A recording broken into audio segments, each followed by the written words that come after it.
Welcome to Thrive Deeper, the show based on the Thrive Bible reading guides. This is an ongoing conversation about God's Word with Thrive author, Dr. Matthew Jacoby. Hi there, Thrive Deeper listeners. Before we continue our study through Isaiah with Matt, I just want to highlight that we have restarted our Thrive Perspectives podcast series. Over the next 4 to 5 episodes, Matt, myself, and our good friend and critical thinker Connell will be exploring our worldview and how this informs every aspect of our lives, how we think, behave, what we see as our priorities and purpose in life. This is such a timely conversation in this day and age, with so many influences and voices shouting at us for our attention. What does a Christian worldview look like, and how do we live out our lives in this context? So join us at Thrive Perspectives as we explore our Christian worldview. You can find the Perspectives podcast at our website, thrivetoday.tv, or at your favourite podcasting platform. Now, back to our study through Isaiah. Man, Yep. I don't know where the years are going. I think it's got something to do with getting older. I've figured out that every year is a smaller percentage of your overall life as you get older. There's And a so mathematical explanation. It's a mathematical explanation. So therefore, every year seems like it's going faster because it is actually less of your entire life. So there you go. Speaking of mathematics, what are we up to, Stu? Yeah, right. Well, Thrive Deeper, episode 161, and we are going to be continuing on in the book of Isaiah. And we're going to be picking up from chapter 13, and we'll probably aim to get somewhere near chapter 30. We'll just see how we go. But just a bit of background, Matt, before we kick in. For listeners who were listening to the previous episode, you'll remember that Isaiah was a prophet who lived in Jerusalem in the last part of the two-kingdom period, where we had Israel in the north and Judah in the south. And his prophetic word was directed to the leaders of Jerusalem and Judah primarily. He preached God's judgment was going to come to Israel and Judah through the nations of Assyria and, of course, later on Babylon, and we'll hear a bit more about that soon, because they basically refused to turn from their idolatry and oppression of the poor.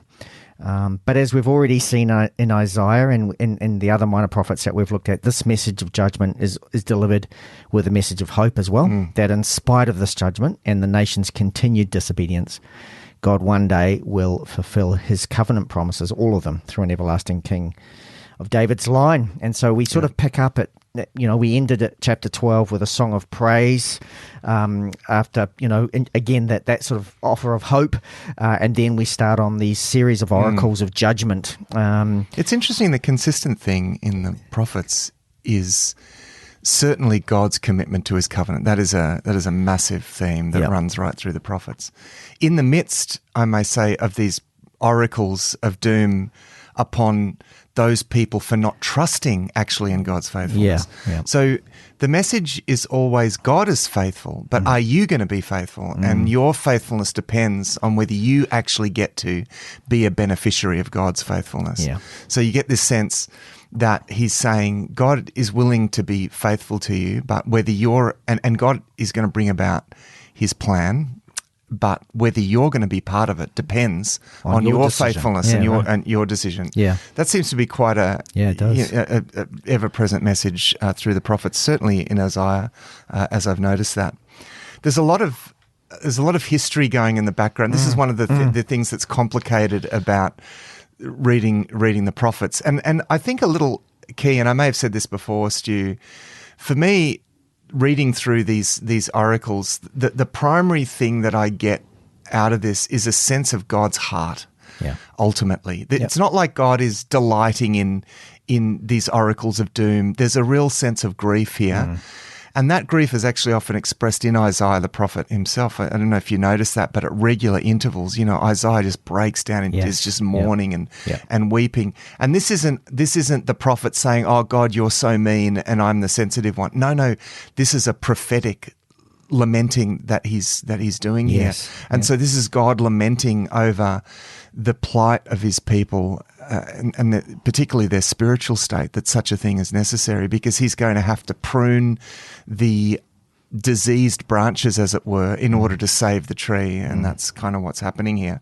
So I think in reading these, just a tip for readers, just try to get that sense of God's heart in all of this. And there are just some beautiful things that are said. There are some very convicting things often through this, and let that be sobering for you. Try to pick up the main theme. What is God? Ask the question, what is God really wanting of his people? And what you'll notice through here, and it's expressed in so many ways, very moving ways, God is saying, I just want you to trust me. Yeah. I just want you to trust me. Keep running off to everyone else. That's what, against the historical backdrop of turbulent shifting of nations and political machinations. Yep. And, who are we going to back? Are we going to back them, or are we going to back them? And God's kind of going, pick me. But, well, a little bit more. Of course, but majesty than that. But certainly, the point is, you sense the heart of God, exactly don't you? Right. Saying, I'm right here. I am faithful. Yeah. And particularly when it comes to, and we'll get to this, the judgment of Jerusalem, and here they are doing everything that they can, and yet the whole founder of the city of David, the one who founded it, is there waiting to come to their rescue, yet they won't go to him, and it's like... And in fact, the climax of this whole first half of the book of Isaiah that we'll look at in the next episode is that amazing story of Hezekiah when the Syrians came to the walls and Hezekiah cried out to God, and and this amazing salvation, which sits there. Why is that story repeated wholesale? Because it's told in Kings and Chronicles. Why does it appear there in Isaiah? And that's because it is God showing. He's showing, I am, if you trust me, if you cry, this is what is actually possible. Yeah. You don't need to go to Egypt or go to these other nations to protect yourselves, because I'm able to do that. And so, but remember, Isaiah wrote this before it had happened. Yeah. Whereas Kings and Chronicles were historical records. So it's like, here's the foretelling, then the actual event recorded. And I guess one of the things for me reading through this is our Western culture tends to want us to try to read everything chronologically. It's like, this and then that, and then this and then that. But this isn't. It kind of goes a bit over the place, and I think you got to let go of that sense of, so now the next scene is this. Well, no, actually, now we're referring back to something back here. And I think you can get comfortable with that. I think that helps with it as well. So there's a lot of, there is editorial work here, because that story was included pretty much wholesale. But the point is that it's part of the overall prophetic message that the book of Isaiah as a whole conveys, and that is this idea that God is able to do this, And I think before we jump in, just to keep us humble, because I found myself reading this and kind of going, what's wrong with these people, kind of thing. And yet every day in our lives, we're probably guilty of similar things where we, instead of going to God first, it's kind of the last resort. Well, we've tried everything else. Maybe now we'll pray. It's like, and these people are facing threats the like of which we could not imagine. Yeah. I mean, the Assyrians are well known for being, they used fear as a tactic. Yep. They would line the roads of conquered cities with people impaled on poles and unleash just horrible tortures upon people, purely to just send horror out before them. Yeah. We just can't even imagine this. No. So this is, no wonder they're looking for, foreign alliances and how we're going to stand against this Assyrian onslaught. It's you kind of try to imagine just the level of threat that you're facing at this time. So speaking of the political backdrop, as we come into chapter 13, Stu, we have this prophecy against Babylon. You think, well, hang on. Why are we getting a prophecy against Babylon? Because isn't this about Assyria? Well, this is where some of these background events. There'd been a change of rulers in the Assyrian Empire. Babylon is a city-state that is part of the bigger Assyrian Empire at this stage. Yep. Now, it's a very powerful city-state, and there's this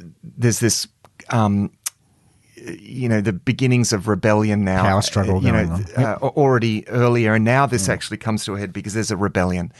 And everyone's looking on, in a way. There's no TVs to watch the news, but everyone's kind of looking on, and certainly, there are frequent, emissaries. Travel. The travel routes are all open, and lots of emissaries going back and forth, and so everyone's waiting to see. Okay, what they've heard about this rebellion. Is this going to succeed? Maybe this will be the thing that stops the Assyrians. Yes, you can imagine. Yeah. Oh, great! Babylon's rebelled, and they're going to destroy. And it's all, and we'll be okay. Yep. And so you're kind of looking for a bit of light at the end of the tunnel. Isaiah. His message is, no, that's not the light at the end of the tunnel. God is the light at the end of the tunnel. And so... Doesn't matter who wins this, really, at the end of the day. And he actually foretells here the failure of that rebellion. Now, as we know, Babylon ultimately destroys Assyria, the famous Battle of Carchemish in 605 BC.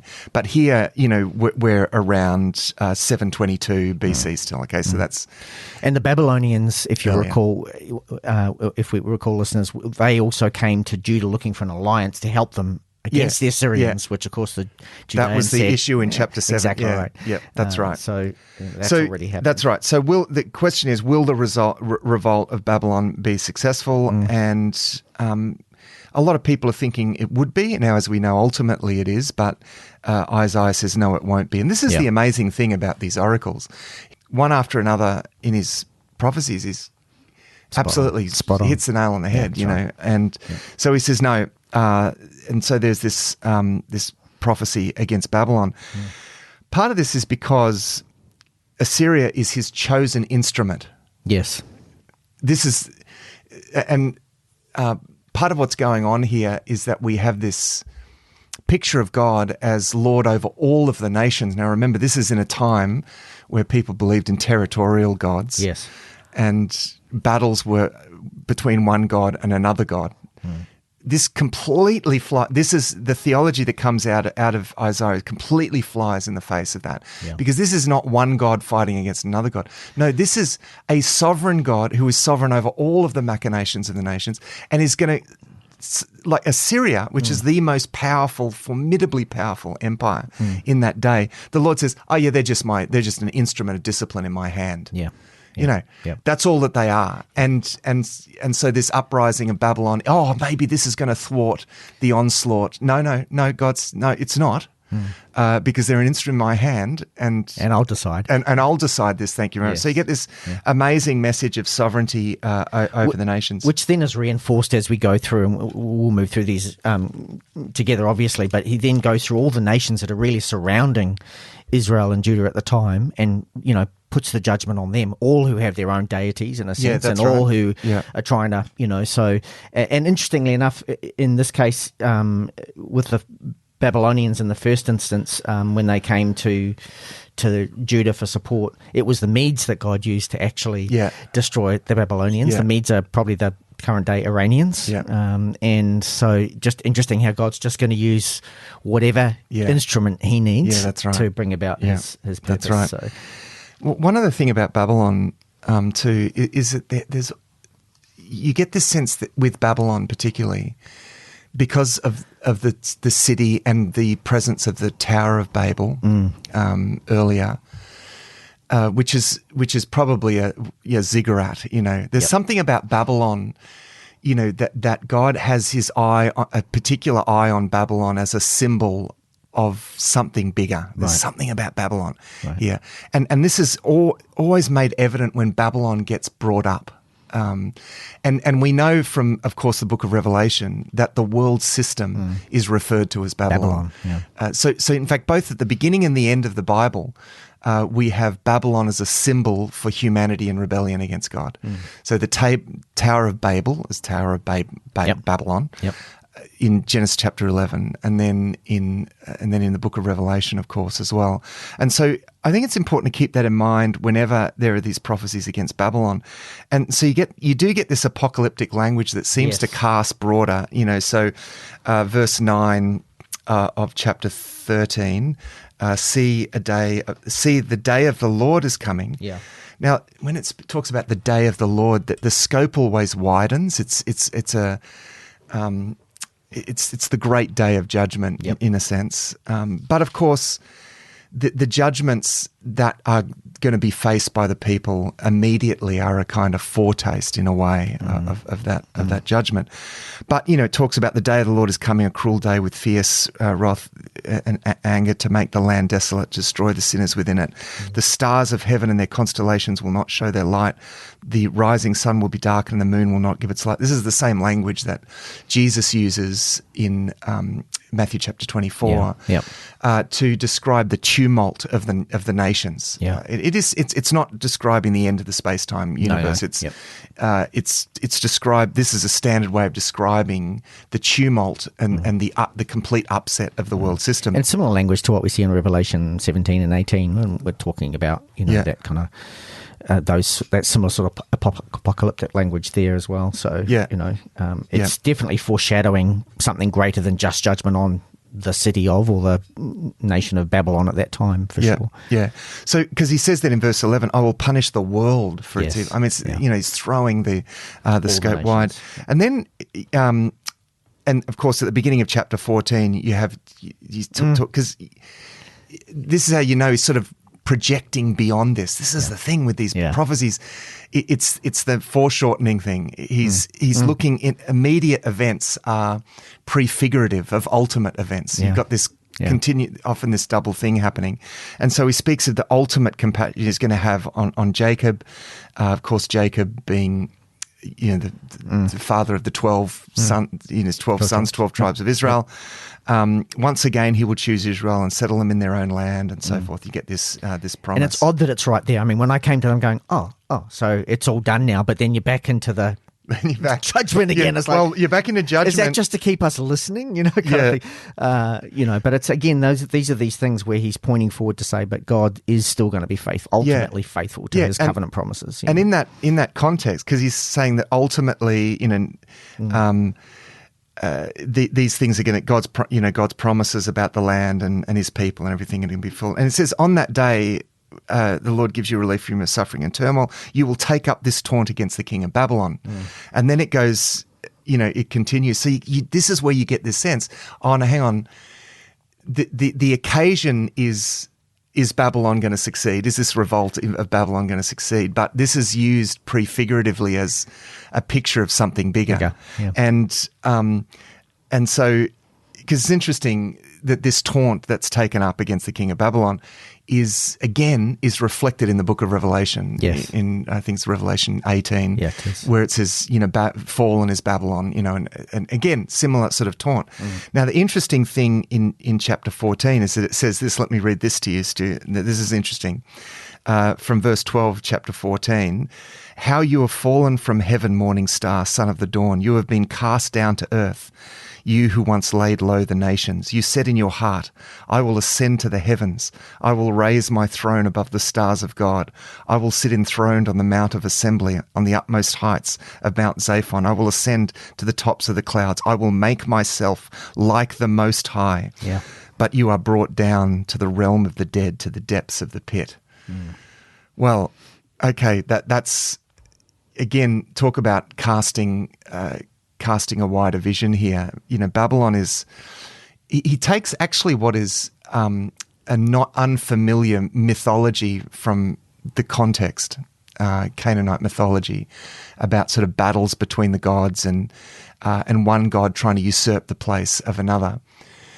But of course, Jesus alludes to this sort of idea when he says in Luke chapter 10, his disciples come back and say, hey, even the demons submit to us. And he says, I saw Satan falling like lightning from heaven. And it's kind of an allusion to this, to this sort of idea here. And so there's this sense, and with the way that Babylon is depicted in the Bible broadly, there's this sense in which Babylon is characterized almost as Satan himself. Because this is the kind of thing that, of course, that Satan does, and he tempts Adam and Eve to rebel, saying, because then you will be like God, right? So it's like, come and join me. We can be like God. Build this tower. We can get up to the gods. Let's build this tower and we'll get up to the gods.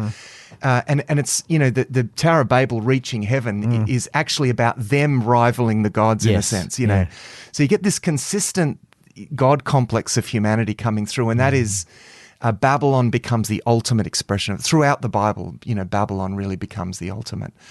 In fact, the Roman Empire, probably in Revelation, part of that is that the Roman Empire is being characterized as a Babylon. It's just another Babylon. It's a world. It's a world system.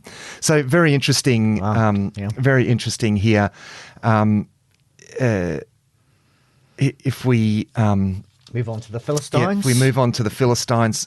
Part of the purpose of these, and there's a few prophecies against some of the nations, basically this begins a series of judgments against those neighbouring nations. Because Judah was very tempted to trust them for deliverance. Yes, that's right. That's the point. So basically the prophet is declaring, no, those nations are under the same sentence as you are. Yes. Right? Because you've worshipped their gods. You've acted just like them, right? So this rod in the hand of God, Assyria, is coming down, and it's judgment against the Moabites, the Philistines, the Ammonites, on Egypt even. And and you as well. Why you as well? Because you've just become just like them. Pretty much. So that's and again you get here this theme of God's sovereignty over all of the nations. And interesting, and we skip past this, but interesting in each of those, if you look at the core kind of factors, like around the Philistines, for instance, they were hoping that the Assyrian Empire would be defeated, so they were putting their hope in that because that would lift the oppression, because they'd been kind of subjected to Assyrian kind of rule. Obviously, that ended up happening anyway. For the Moabites, they were a very proud people, so in a sense, Isaiah and God are saying all these different traits where you think you're going to take care of things yourselves, I'm going to show you that there is only one God here, and that's me, and I'll decide who comes and who goes. So as we work through all of those, you see that come out again and again. That's right. It's interesting, and going back to your point, Stu, about the arrangement of the material. Often it's thematic as well. It kind of works thematically, because some of these oracles may have been in response to particular occasions. So, for example, it seems that Moab, when the Assyrians actually came into the land and they attacked Moab first, because of course they don't want to have a big pincer movement when they go down the main highway. They've got to get rid of all of these surrounding nations so that they're not themselves, surrounded. So Ammon and Moab are going to be the first to go down, and the Moabites seem to have sent a delegation, like there are Moabite refugees that go in, that come and they send tribute, and so start of chapter 16, send lambs as tribute to the ruler of the land from Selah across the desert. It goes, like fluttering birds push from the nest, so are the women of Moab at the fords of the Arnon. So he's, they're coming. Can you help us? Refugees, essentially. Can you help us? And so these are oracles directed into that situation. It's interesting in this context. It says, "In love, a throne will be established. In faithfulness, a man will sit on it. One from the house of David, one who, in judging, seeks justice and speeds the cause of righteousness." Hezekiah. But of course, remember, we're always looking beyond Hezekiah. Yes, that's right. Isaiah's always looking beyond. Now, probably, in a way, probably Hezekiah, but there's a very strong messianic theme that runs through Isaiah's prophecies. So he's always pointing his people's hope to the right thing, isn't he? We've got prophecies against Damascus, chapter 17, prophecy against Cush. Which is Arabia, Ethiopia. Yeah, that's right. Which had sort of taken over the rule of Egypt by that stage. The Ethiopians that's right. were actually the dominant ruling class in Egypt. So when you can kind of interchange Ethiopia, Egypt as one nation. So, and that's handy to, again, because Cush and Egypt are always spoken of together from here, and you think, what's going on there? Of course, there are real historical events going. Yes. Yeah. So essentially, an Ethiopian king is the pharaoh of Egypt at this stage. Yeah. So again, there's this, this theme of who are you going to rely on? Because of course, Egypt is it was seen as a major force, and they're going to. There's going to be a lot of oracles about Egypt from Isaiah, because that's the most they sort of the best horse to bet on, so to speak, for Judah. Yep. Let's go to the Egyptians. But actually, the Egyptians came to Judah in the first instance and said, they were looking to form an alliance. Yeah, that's right. To conspire against the Assyrians, which of course that didn't work. And the reason for that is because they're on the way, right? Right. If Judah can cushion, they're the cannon fodder. Yeah, exactly. They really don't care about Judah. Yes. Judah are the cannon fodder. Yes. And this is what Isaiah, it's Isaiah sitting in the background saying, guys, you are just their cannon fodder. Okay, don't trust Egypt. Don't enter into an alliance with them. It's not going to work out. But of course, Egypt/Ethiopia are wanting them to form this alliance to fight with them, and that'll cushion a lot of the blow, because they have to come down. Yeah. They have to come, because they can't just come across the desert. No. So they come from the east, but they go north, right round, down through present day, like near where Turkey is, Syria. Right. They're going to come all the way down there. That's the only way to get to Egypt. So that's what those are about. So, interesting, at the end of chapter 19, which continues the oracle against Egypt, obviously, Egypt will know the Lord. Isaiah foresaw a time when Egypt and Assyria would worship the one true God. So that's right. Interesting. Yeah. Well, this is an interesting one, Stu, because this is one of these instances where Isaiah actually acts out. Yes. A prophet acts out a prophecy. So it says in chapter 20, in the year the supreme commander sent by Sargon, king of Assyria, came to Ashdod and attacked and captured it. At that time the Lord spoke through son of Amos. He said to him, now part of this is that Egypt, there's this rebellion, Ashdod rebels, and trusting in Egypt. Yes. That's the gamble here. And so the Lord says to Isaiah, take off the sackcloth from your body. Interesting that he's wearing sackcloth. So up to this point, he has actually been already demonstrating his message. He's in mourning. Yes, he's in mourning. Right. Yeah. He's not,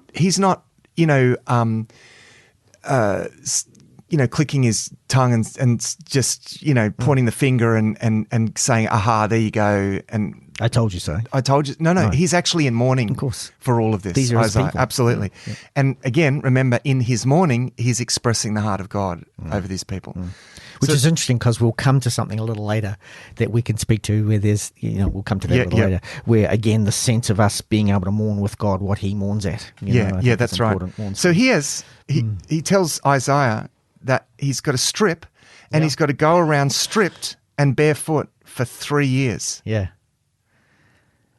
I mean, as if anyone's going to listen to him after that. Yeah, like that's because, and the message is because the Egyptians are going to be conquered, and they're going to be like, run, right. they're going to be naked refugees. Yeah. So here's Isaiah. Now, was he completely naked? I mean, you probably sense he had probably a loincloth or something like that on. But he's getting around. The point is, so it says in verse 3, then the Lord said, just as my servant Isaiah has gone stripped and barefoot for 3 years as a sign and a portent against Egypt and Cush, so the king of Assyria will lead away stripped and barefoot Egyptian captives and Cushite. Again, wouldn't want to have been a prophet. No.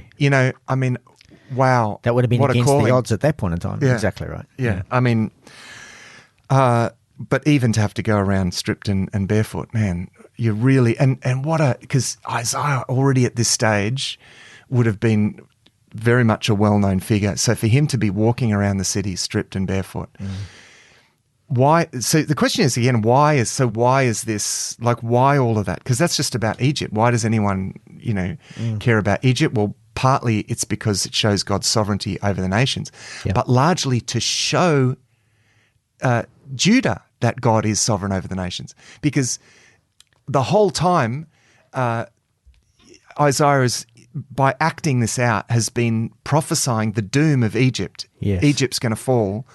Yeah.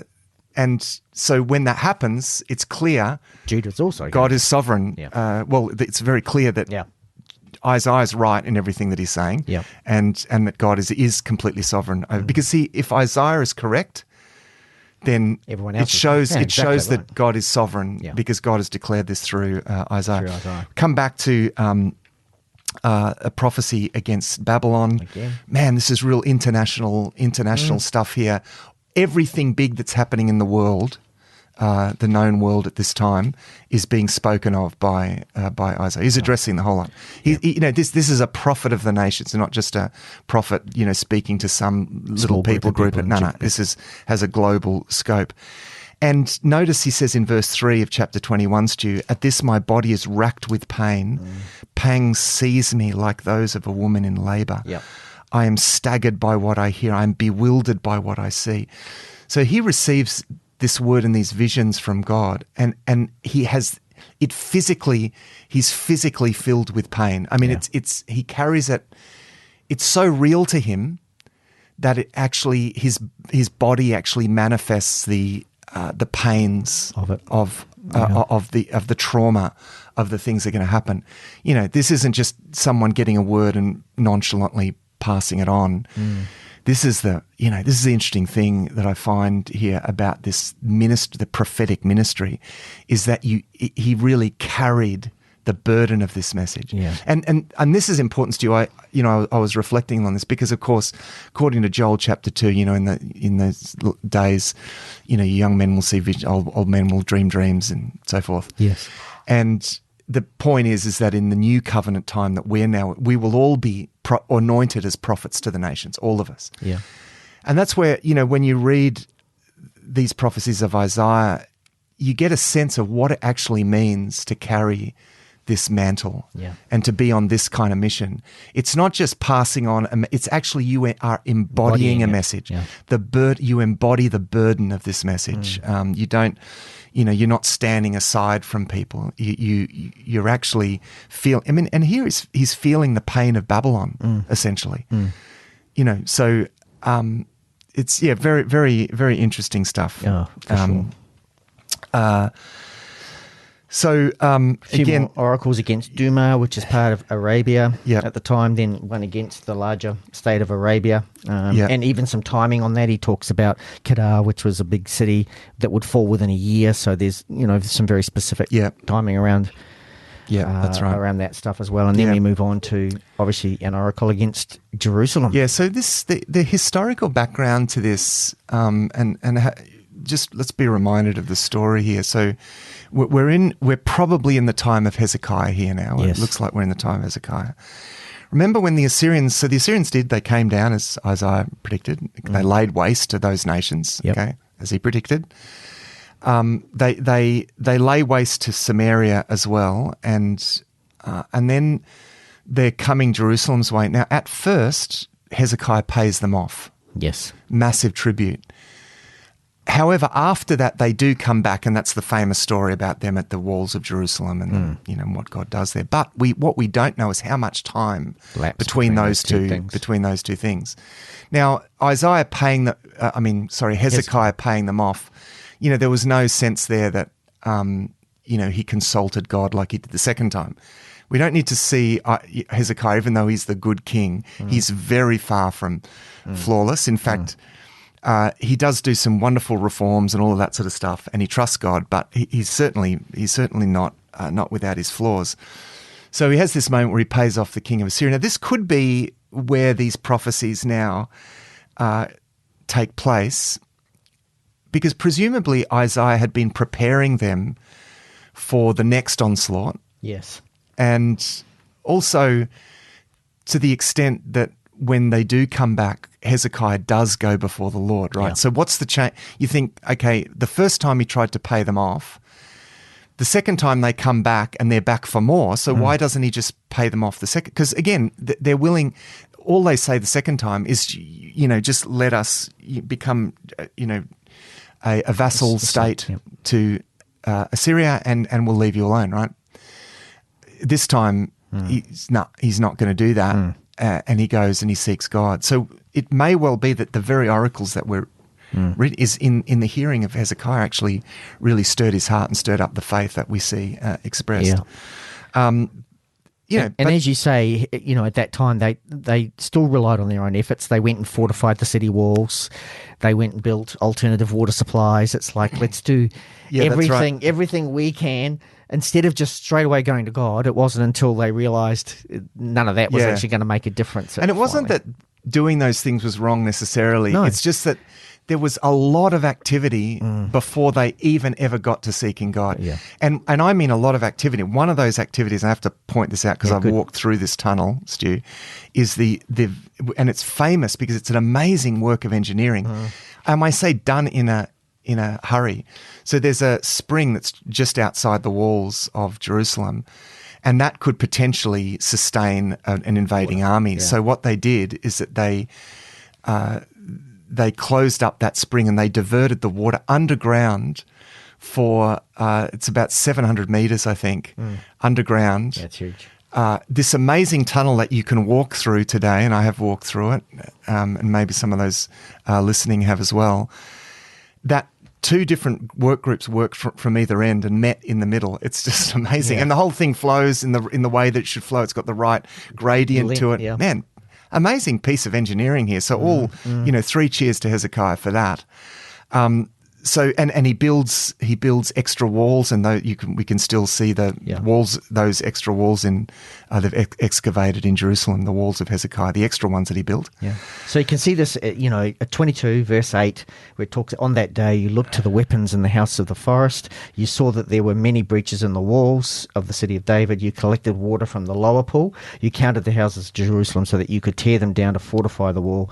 You made a reservoir between the walls for the waters of the ancient pool, but you did not look to the one who made it or consider the one who created it long ago. Yeah, that's right. Yeah. It's like, so we're going to do all this before we even inquire. Yeah, that's right. Well, and it was more than just, God, can you help us? Actually, he's looking for more than that. There's a spiritual problem here, because it says in verse 12 of chapter 22, just to make so people know where we're up to.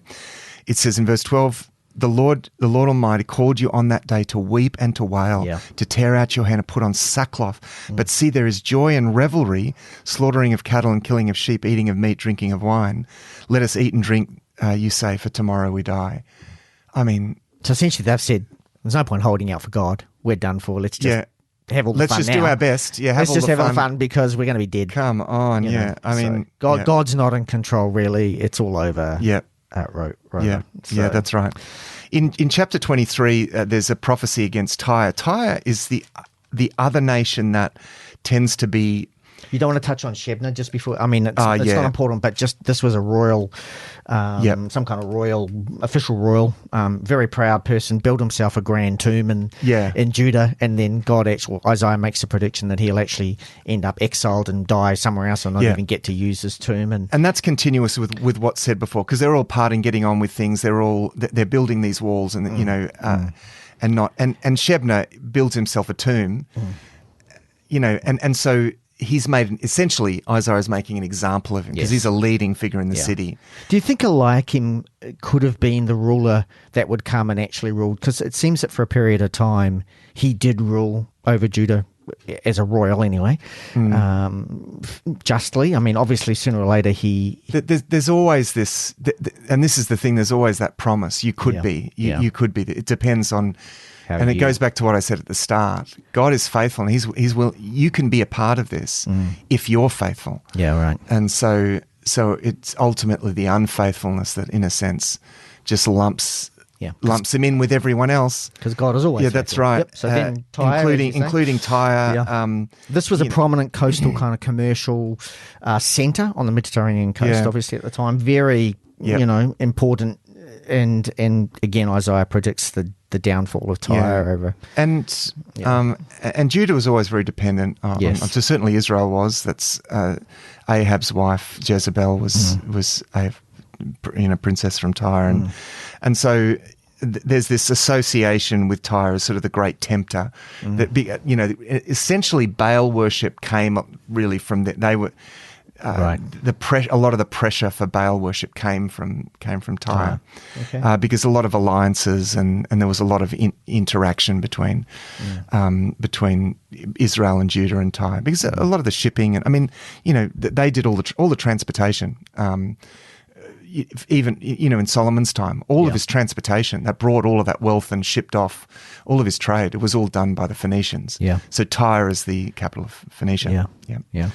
So, and of course, Tyre was then conquered by the Assyrians, again by Nebuchadnezzar of Babylon, and then again actually by Alexander the Great in the 4th century. So, Tyre's constantly been... Yeah, that's right. That's right. Judged. After it gets a hard time. And again, Isaiah predicts that. Because very, very difficult, the city of Tyre, because it's... Of its situation just off the shore, sort of built out an outcrop. It's difficult to invade and conquer, but it's also valuable if you can. It took a while actually, because it's a very difficult city to attack, but it's predicted that it will, and certainly it did. The vision is cast wide here in chapter 24, because you get this oracle about the devastation of the earth. And this is a sort of a eschatological, because it's looking beyond at the end of the age very much, but it's seeing in the events that are happening a bit of a foretaste of the end of the age. It's interesting that through this chapter, through the next couple of chapters, you get this almost this theme of these cities. The idea of cities comes up. You've got the city. The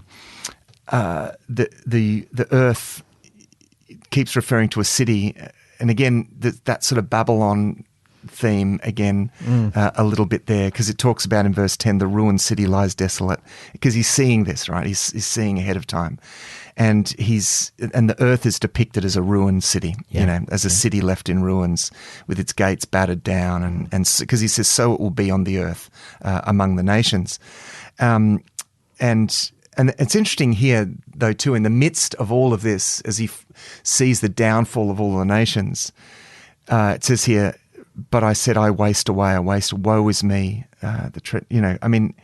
He's really feeling this. And yet, right before that, there's those verses that talk about the people raising their voices and singing praise. Yeah, and it's almost like God's people leap into songs of rejoicing while God is still sort of punishing the world. And Isaiah's kind of saying we should be mourning, as Isaiah was, as you say, wearing sackcloth. And I think, perhaps even for us today, sometimes when we see what we would consider to perhaps be evil or poor, terrible things happening in the world, we're kind of quick to judge and good, God's getting them. Actually, God wants us to mourn. And it raises that whole question about where's the lament in the life of our church. God weeps and over these things that are going to happen and have happened and continue to happen, and yet where is our lament in the church? I think that's a big question that we need to answer at some point in time. And it's not like it's one or the other. They actually go together. That's right. And this is the interesting thing in these oracles. You do actually see them going together quite consistently, because there is real joy in the vision beyond. Yes. And I think maybe even in and you're talking here about verse 14 through to 16, of chapter 24. There's a sense in which he's looking beyond to the rejoicing of God's people in that day. Because that is always an important theme in the midst of oracles of judgment. There's always this sense, but God's people are going to be shielded and protected, and you get the same thing in Revelation. So there's a sense that there's this joy there, and yet there's in the seeing of that. There's this sadness for Isaiah. Because, and I think, as you say, there's a real appropriateness about that.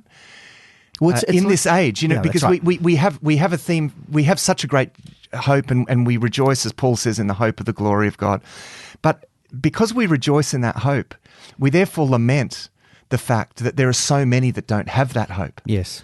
And so the themes of rejoicing and lamentation, they really go together in biblical spirituality. Yeah. They really go together, because the more you rejoice in God's salvation, the more you lament for those that don't have that. And you see, this is actually what you see here in Isaiah. I mean, and this is why the church, as you said, we need to embody, as Isaiah did, we need to embody. This is why you see, I think we do see the church being involved in so much in the community and trying to help the oppressed and deal with these issues. And I think it's important that we do that more and more, because that is us, in a sense, lamenting what we see as broken, rather than just being in our club on Sunday and singing happy songs and then going, I'm going to shut my eyes to all the bad stuff. We actually need to be out there. Feeling the pain that God feels as He sees people going to hell in reality. Yeah, that's right. Yeah, and those, as I said, they go together. Correct. They just go together, and I see this all the way through these oracles, and they do in the Psalms as well. And you see that coupling, and it's because of the age we live. We're not in heaven yet. No. The predictions are it's a great rejoicing, and we have a taste of that now. So we have this amazing heavenly joy now, but that doesn't mean that we're happy about everything that happens all the time. No. That's the important thing. Yeah. That, we're broken people living in a broken world, and, we can rejoice in God, but we lament the state of the world around us. And as you say, that's meant to be the driver for us to actually do something about that. Let's cast a bit of light here, right? Yeah, exactly. If there's darkness, then cast a bit of light. Just don't just withdraw into a living in the light club. Yes. Let's actually be the people of light and empathize. Get in there with the people and feel what they're feeling like. Again, like even Isaiah does this. Yeah. He's not saying "Yay for down with the nations." No, he's really feeling the pain. And he's taken a sackcloth off and he's walking around barefoot and naked to say, "This is what it's going to be like." That's right. This is what it's like. Yeah, that's good. And so, as I said, you get this. The world system depicted like a city being ruined, and then in chapter 26 it says, in that day this song will be sung in the land of Judah, we have a strong city, God makes salvation its walls and its ramparts. So you get this sense of the world system as a city, and the city of God, the kingdom of God is depicted as a city. Of course, Augustine wrote the famous book The City of God, which is basically a survey of. Initially, that book, The City of God, is a big survey of the story of the Bible leading up to his present day. And it's all, this is all about, which city you're going to be a part of, and encouraging the people to make sure that they're part of the right city. Yeah. In fact, in chapter 28, and we'll touch on chapter 28 in the next episode as well, Stu. Yeah, great. But he says, it's that famous prophecy, "See, I lay a stone in Zion, a tested stone, a precious cornerstone, a sure foundation. The one who relies on it will never be stricken with panic." So he's saying, even in this city now, in the imagery of the two cities, he speaks about the foundation. This is about foundations. Which foundation is a sure foundation here? Yeah. It's not Egypt or the nations around you. I've laid a sure foundation in Zion. And this is, in a sense, the promises of God, which ultimately are embodied in Jesus Christ. And so, this verse is quoted in the New Testament, very much about Jesus and so forth. So I think, again, with the two cities imagery, it's all about there's a foundation here. There's something to trust in here, guys, that is absolutely certain. And if you trust in Yahweh, He will come through for it. In fact, whether or not you trust in Yahweh, that is the thing that's going to determine whether you are part of seeing God's faithfulness or not. And for those who do trust, He will be absolutely sure to be faithful. Thanks for listening to this episode of Thrive Deeper. Our home on the internet is thrivetoday.tv. You can contact us, ask questions, see all our resources and much more at our website thrivetoday.tv. We really appreciate the questions and thoughts about what you're reading as we go through the Bible with Thrive. Until next time, our prayer is that these shows will inspire you to go deeper and thrive.